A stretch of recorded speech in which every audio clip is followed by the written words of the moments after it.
마테오가 전한 거룩한 복음 12장 1절에서 8절까지의 말씀입니다. 그때 예수님께서 안식일에 밀밭 사이를 지나가시게 되었다. 그런데 그분의 제자들이 배가 고파서 밀리삭을 뜯어먹기 시작하였다. 바리사이들이 그것을 보고 예수님께 말하였다. 보십시오. 선생님의 제자들이 안식일에 해서는 안 되는 일을 하고 있습니다. 그러자 예수님께서 그들에게 말씀하셨다. 다윗과 그 일행이 배가 고팠을 때 다윗이 어떻게 하였는지 너희는 읽어본 적이 없느냐?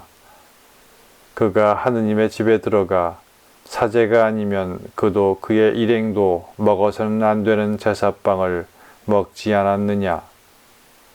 또 안식일에 사제들이 성전에서 안식일을 어겨도 죄가 되지 않는다는 것을 율법에서 읽어본 적이 없느냐? 내가 너희에게 말한다. 성전보다 더 큰 이가 여기에 있다. 내가 바라는 것은 희생 제물이 아니라 자비다 하신 말씀이 무슨 뜻인지 너희가 알았더라면 죄 없는 이들을 단죄하지는 않았을 것이다.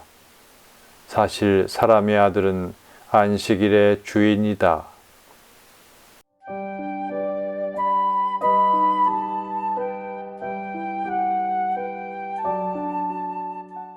안식일에 대한 논쟁은 복음서에서 자주 등장하는 소재입니다. 그만큼 유다교에서 중요한 율법이었고 지금도 유다인들에게 안식일 규정은 중요하게 여겨집니다. 예수님 시대에 있던 율법 가운데 3분의 1 정도가 안식일에 관한 규정이었다는 것은 안식일의 중요성을 보여줍니다. 안식일의 기본 원칙은 쉬는 것입니다. 창조 때에 하느님께서 모든 것을 만드시고 하루를 쉬었다는 말씀에서 유래합니다. 안식일에는 일하는 것, 노동을 모두 피해야 합니다. 따라서 율법은 무엇이 일하는 것인지 세세하게 규정합니다. 바리사이들의 눈에 밀이삭을 뜯는 제자들의 행동은 분명 일이고 노동이었습니다. 그래서 바리사이들은 제자들을 비판합니다.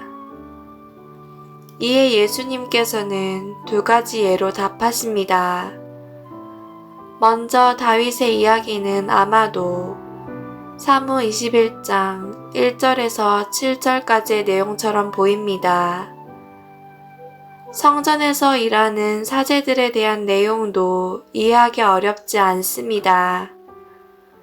사제는 안식일에도 하느님께 제물을 바쳤기 때문입니다. 두 경우 모두 예외적인 내용들입니다. 오늘 복음은 예수님께서 안식일의 주인이시라는 점과 안식일의 의미를 생각하게 만듭니다. 안식일, 곧 지금 우리에게 주일은 쉬는 날입니다. 그런데 단순히 쉬는 것이 아니라 창조의 의미를 생각하고 하느님의 업적에 감사드리는 날입니다. 아무것도 하지 않는 것이 중요한 것이 아니라 오히려 그 의미에 맞게 행동하는 것이 중요합니다.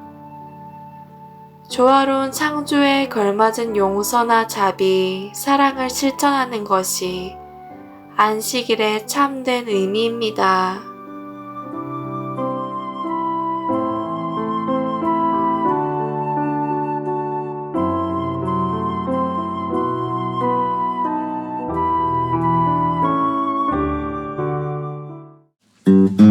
주님 말씀 듣고 살아가는 길 요셉이 볶음밥